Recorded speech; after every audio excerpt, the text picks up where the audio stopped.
जमुनवासी मैं विनोद कुमार देव। आप देख रहे हैं वॉइस इस पब्लिका, the voice of real representation.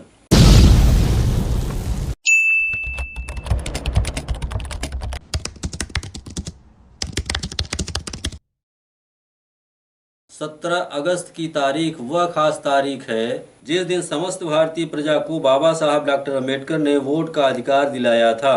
इसी खास तारीख पर घोसी विधानसभा में होने वाले उपचुनाव के लिए बहुजन मुक्ति पार्टी के प्रत्याशी माननीय परविंदर प्रताप सिंह ने अपना नामांकन दर्ज कराया है। उन्होंने कहा कि बहुजन मुक्ति पार्टी सन 2014 से इसकी जनता को न्याय दिलाने का प्रयास कर रही है। माननीय परविंदर प्रताप सिंह ने घोसी विधानसभा के सम्मानित मतदाताओं से अपील किया कि चुनावी धोखाधड़ी, बड़े बड़े झूठे वादों से बचने के लिए 100 रुपये के स्टाम्प पेपर पर सभी पार्टियों से उनका घोषणा पत्र लिखवा कर लिया जाना आवश्यक है, जैसा कि बहुजन मुक्ति पार्टी कर रही है।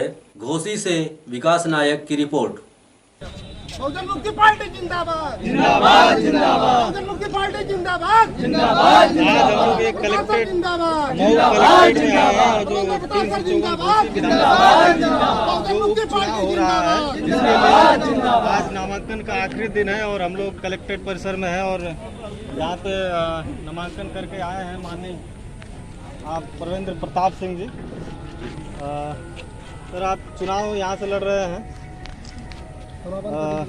क्या घोसी विधानसभा से जो नामांकन हो रहा है इसमें आप चुनाव लड़ रहे हैं, तो क्या जनता के लिए करेंगे आने वाले समय में? देखिए, बहुजन मुक्ति पार्टी के माध्यम से हम 2014 से देश की जनता को न्याय दिलाने की कोशिश कर रहे हैं। जो धोखाधड़ी होती है चुनाव में, जो लोग वादे करते हैं और जीतने के बाद में वादा खिलाफी करते हैं, बहुत बड़ी बड़ी बातें करते हैं, तो इसके लिए हम लोग 100 रुपये के स्टैम्प पेपर पर लिख करके अपने मतदाताओं को, सम्मानित मतदाताओं को ये बात कहते हैं कि अगर आप हमको अवसर देते हैं तो स्टैम्प पेपर पर लिखे हुए वादे पर अगर हम अमल नहीं करते हैं तो भारत के किसी भी न्यायालय में जाकर के हमारे खिलाफ में आप मुकदमा दायर कर सकते हैं। जीतने के बाद में अगर आपसे हम लोग चीटिंग करते हैं, काम नहीं करते हैं, जैसा कि दूसरे लोग करते चले आए हैं अभी तक, तो मेरा अभी सभी सम्मानित घोसी विधानसभा के मतदाताओं से केवल एक अपील है कि आप वोट देने से पहले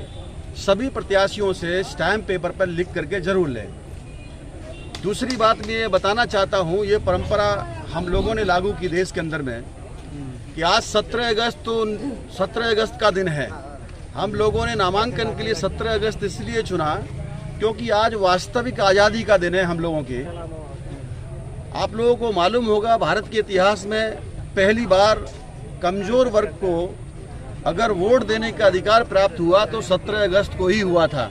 संविधान निर्माता डॉक्टर बाबा साहब अम्बेडकर जी ने 17 अगस्त 1932 को आज भारत की प्रजा को जो वोट डालने का अधिकार मिला है। ताली बजाइए। बाबा साहब अमर रहे, बाबा साहब अमर रहे, परविंदर प्रताप सिंह जिंदाबाद। मैं ये कहना चाहता हूँ कि 17 अगस्त 1932 को पहली बार भारत की प्रजा को ये मत देने का अधिकार मिला। बाकी जो टैक्स पेयर लोग थे पहले वो ही वोट डालने का, या जो ग्रेजुएट लोग थे वही वोट, उन्हीं लोगों को वोट डालने का अधिकार था। भारत की जो लार्ज पॉपुलेशन है उनको वोट देने का अधिकार नहीं था। यहाँ से लेकर के लंदन तक इसके लिए संविधान निर्माता बाबा साहब अम्बेडकर ने लड़ाई लड़ी। तो एडुकेट रिप्रेजेंटेशन, ये पर्याप्त प्रतिनिधित्व का, एडल्ट फ्रेंचाइजी का यानी वयस्क मताधिकार, जो उस वक्त में 21 साल की उम्र पूरा कर लिया है उसको मत देने का अधिकार होगा, जो वर्तमान में 18 साल है। ये भारत की समस्त प्रजा को पहले अधिकार नहीं था। ये 17 अगस्त 1932 को ही ये अधिकार लागू हुआ भारत में। तो आज जो भी वोट देने का अधिकार मिला है, या जो कमजोर वर्ग के लोग हैं, शेड्यूल ट्राइब के लोग हैं, उनको 2 बार वोट देने का अधिकार भी, इसके लिए भी बाबा साहब अम्बेडकर ने लड़ाई लड़ी, जिससे कि वो अपना सच्चा, ईमानदार, निष्ठावान प्रतिनिधि को चुन सकें। लेकिन उसकी जगह पर कुछ लोगों के माध्यम से जॉइंट इलेक्टोरेट लागू किया गया, सेपरेट इलेक्टोरेट की जगह पर जॉइंट इलेक्टोरेट लागू किया गया, और जो 2 बार वोट देने की बात थी वो केवल सिंगल टाइम, एक ही बार वोट देने का अधिकार मिला। 2 अधिकार छीन लिए गए। तो जो अधिकार देना नहीं चाहते उनके द्वारा ये सारा मामला किया गया। तो इसलिए हम लोगों ने 17 अगस्त की तारीख आज चुना, इसके लिए नामांकन किया। और मैं अपने समस्त घोसी क्षेत्र के साथियों को, सम्मानित मतदाताओं को ये अपील करना चाहूँगा कि आप अपना ईमानदार निष्ठावान प्रत्याशी चुनने का काम करें और जिससे कि आपको न्याय मिल सके, देश के संविधान को बचाया जा सके। देश के नागरिकों की मान सम्मान की ये लड़ाई है। आज जो हालात और परिस्थितियां हैं, लॉ एंड ऑर्डर पूरी तरीके से चौपट हो गया है, महिलाएं सुरक्षित नहीं हैं। आप देख सकते हो कि जो अलग अलग धर्मों के लोगों को मान्यता देने का काम संविधान ने दिया है, वो भी कहीं न कहीं एक तरीके से ख़त्म करने का प्रयास कुछ लोगों के द्वारा कर रहे हैं। तो संविधान सभी लोगों को अपनी इच्छा के अनुसार अपनी पूजा पद्धति करने का अधिकार सबको है, अपनी इच्छा के अनुसार खाने का अधिकार उनको है, पहनने का अधिकार। भारत के किसी भी क्षेत्र में जाकर के आप लोग जान सकते हो कि व्यापार कर सकते हो, लेकिन अभी एक चीज़ थोपी जा रही है ज़बरदस्त तरीके से लोगों के ऊपर में।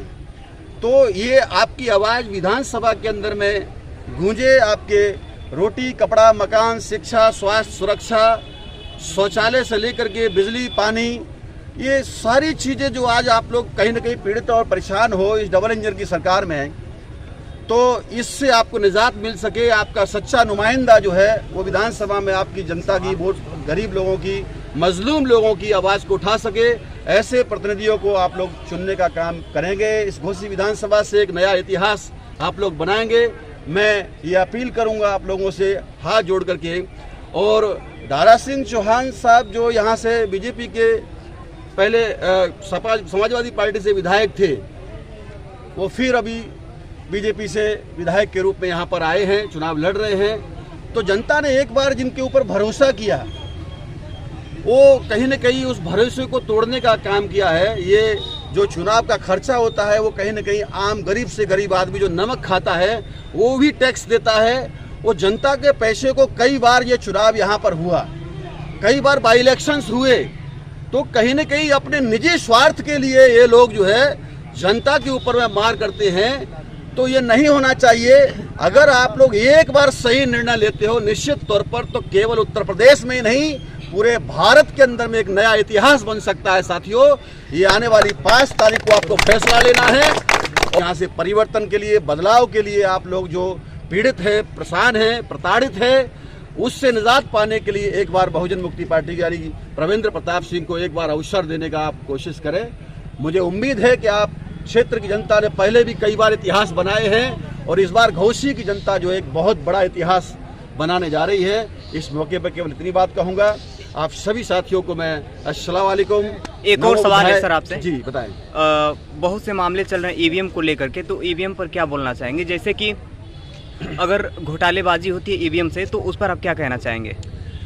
देखिए पत्रकार महोदय, और मैं सभी साथियों को ये कहना चाहता हूँ कि ये देखना माननीय चुनाव आयोग का काम है। संविधान निर्माताओं ने माननीय चुनाव आयोग महोदय को इस बात के लिए निष्पक्ष, पारदर्शी यानी free, fair and transparent election कराने की, मुक्त, निष्पक्ष और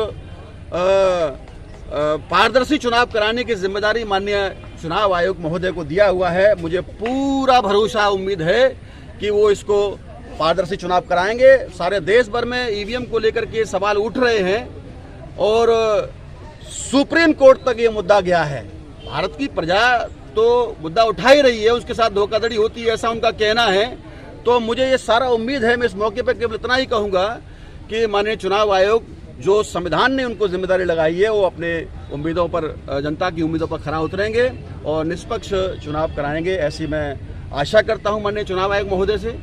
और आगे आने वाले समय में भी इस बात को लेकर के वो 24 के इलेक्शन में भी करेंगे। फिलहाल तो अभी ये बाई इलेक्शन है उत्तर प्रदेश में, तो ये लोगों में कहीं ना कहीं इस बात को लेकर के एक वहां की स्थिति तो है। अब ये देखना उनका काम है। अगर नहीं होता है तो फिर क्या करेंगे? अगर घोटालेबाजी फिर भी होती है तो क्या करेंगे? क्या करना है, जनता जनार्दन है, सबसे बड़ी अदालत जनता की अदालत होती है और वो फैसला लेगी, क्योंकि जनता अपना प्रतिनिधि चुनती है। वो कैसे चुनना है उसको ये चुने हुए प्रतिनिधि निर्धारित करते हैं। मगर आज की तारीख में जब सारा मामला उनके साथ में धोखाधड़ी कहीं ना कहीं हो रही है, ऐसा लोगों का कहना है, ऐसा मतदाताओं का कहना है कि हर बार चीटिंग होती है, वोट कहीं दबाओ, वोट कहीं और चला जाता है, ऐसा बहुत सारे मीडिया के पत्रकारों के महोदय के माध्यम से, आप लोगों के माध्यम से जानकारी देश के अंदर में गई और उससे हमको भी मालूम हुई। तो ये देखना उनका काम है। माने चुनाव आयोग उसको लेकर के अपना जो भी जनता के लिए संविधान के सम्मत जो भी फैसला होगा उनको करना चाहिए, वो करेंगे। ठीक तो है, लग रहा धन्यवाद। है इस बार घोसी में कुछ बदलाव होने जा रहे हैं। ये तो घोसी की जनता ने ठान ही लिया है इस बार जो है कि इस बाई इलेक्शन में इस एक सीट से ना तो किसी की सरकार गिरने वाली है और ना ही किसी की सरकार बनने वाली है। तो जब किसी की सरकार माननीय योगी जी की सरकार गिरने वाली नहीं है, अगर वो सीट हार जाते हैं तो, और माननीय अखिलेश यादव जी अगर इस सीट को जीत भी जाते हैं तो अखिलेश यादव जी माननीय मुख्यमंत्री बनने वाले नहीं है एक सीट से। इसलिए एक नया इतिहास बनाने का जरूर यहाँ की जनता जो है कर सकती है, जैसा कि पूर्व में भी इतिहास बनाया है मऊ की जनता ने, घोसी विधानसभा क्षेत्र की जनता ने। तो एक नया इतिहास जिससे कि भारत ही नहीं दुनिया के अंदर में एक बड़ा मैसेज जाए। आप बदलाव करेंगे सारे मतदाता लोग, ऐसी मुझे उम्मीद है। तो